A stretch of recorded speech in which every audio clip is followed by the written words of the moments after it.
नमस्कार दोस्तों, मेरा नाम हेमराज है और बिजनेस प्लैनेट बाय हेमराज राय पे आपका एक बार फिर स्वागत करता हूं। आज की टॉपिक है how to choose a right business partner.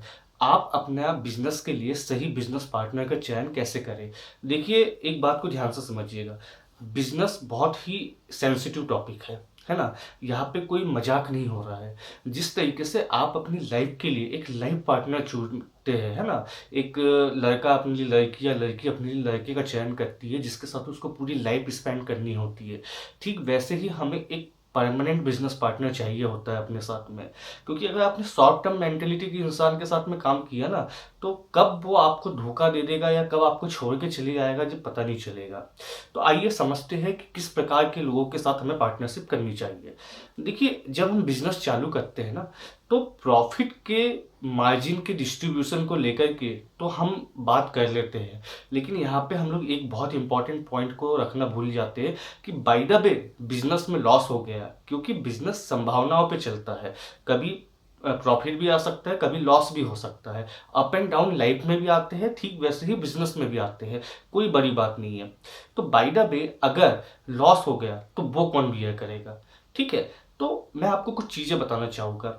कभी भी ऐसे पर्सन को आप बिजनेस पार्टनर ना बनाओ जो आपके बिजनेस में कुछ भी निवेश ना करे। कई लोग अपने बिजनेस फॉर्मूलाज में बताते हैं कि आप क्या करो, किसी भी पर्सन को अपना वेंडर बना लो। कोई आईटी का वेंडर है तो उसके साथ में बार्टर सिस्टम पे काम कर लो और उसे पैसा ना दे करके उसे पार्टनरशिप ऑफर कर दो, ताकि जब आपकी कंपनी ग्रो होगी तो उसमें से आप उसको कुछ शेयरिंग दे देना। सुनने में बहुत अच्छा लगता है कि एसेट लाइट मॉडल है, लेकिन रियलिटी में बहुत ही फ्लॉप मॉडल है। भैया, जो आदमी मुफ्त में काम कर रहा है वो सर्विस भी मुफ्त के हिसाब से देगा। इसलिए आप कुछ चीज़ों में पैसा खर्च करना चालू करो। जो चीज़ें पैसे खर्च करके आप मार्केट से परचेस कर सकते हो, उन सर्विसेज को आप परचेस करो। सिर्फ किसी सर्विस को पाने के लिए किसी को पार्टनर ना बनाओ। ये मेरा पहला सजेशन है। दूसरा सजेशन मैं आपको देना चाहूँगा कि क्या करो आप, कि आप अगर किसी को पार्टनर बना रहे हो तो उससे बराबरी का निवेश करो। क्योंकि अगर उसने बराबरी का निवेश नहीं किया है ना बिजनेस में, और सिर्फ आप उसको वर्किंग बेसिस पर पार्टनर बना रहे हो, तो हो सकता है एक टाइम बाद वो देखे कि यार उसको उतना प्रॉफिट या उतनी सैलरी नहीं मिल पा रही है, आपके स्टार्टअप में उतनी ग्रोथ नहीं हो पा रही है, और इस वजह से वो बीच में आपको छोड़ के चले जाए।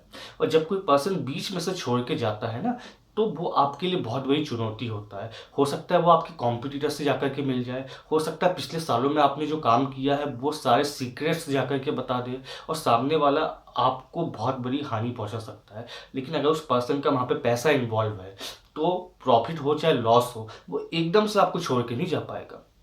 इसी तरीके से एक और चीज मैं आपको तीसरे पॉइंट के रूप में बताना चाहूंगा कि आप ऐसा भी ना करो कि किसी से आपने पैसा ले लिया और उसको आपने साइलेंट पार्टनर बना दिया और वो चुपचाप बैठा हुआ है।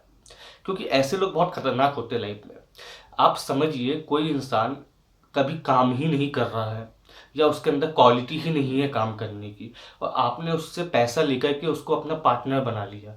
ठीक है। तो भैया, उसको तो कभी समझ में नहीं आएगा ना कि क्या चैलेंजेस है किसी बिजनेस में।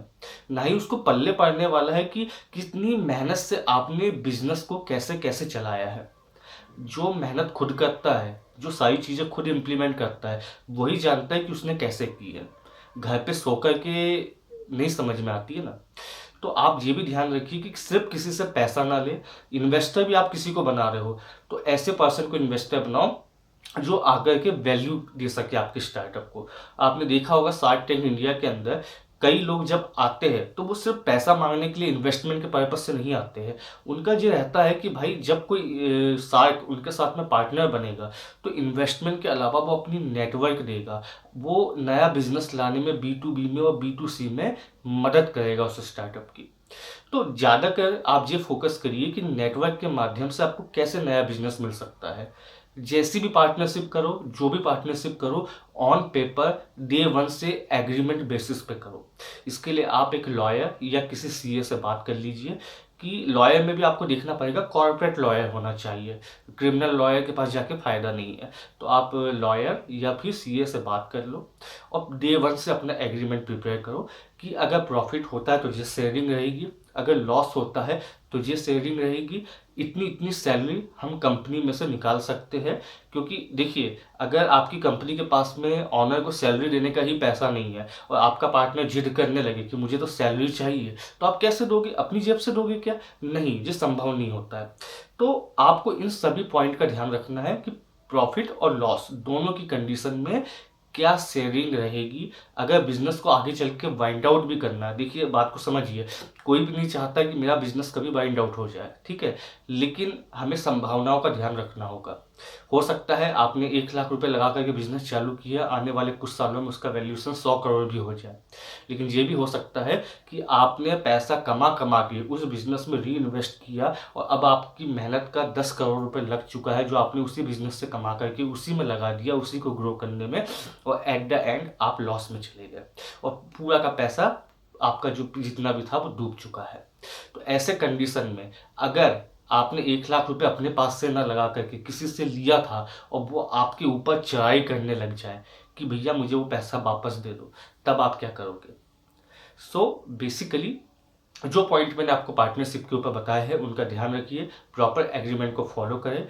और भी अगर आप जानना चाहते हो कि पार्टनरशिप में क्या क्या चैलेंजेस आते हैं तो आप हमें नीचे कमेंट कर सकते हैं। वीडियो अगर अच्छी लगी हो तो लाइक करें, चैनल को सब्सक्राइब करें, बेल आइकॉन पर क्लिक करें और वीडियो को ज़्यादा से ज़्यादा लोगों को शेयर करें ताकि उनकी मदद हो सके। Thank you so much.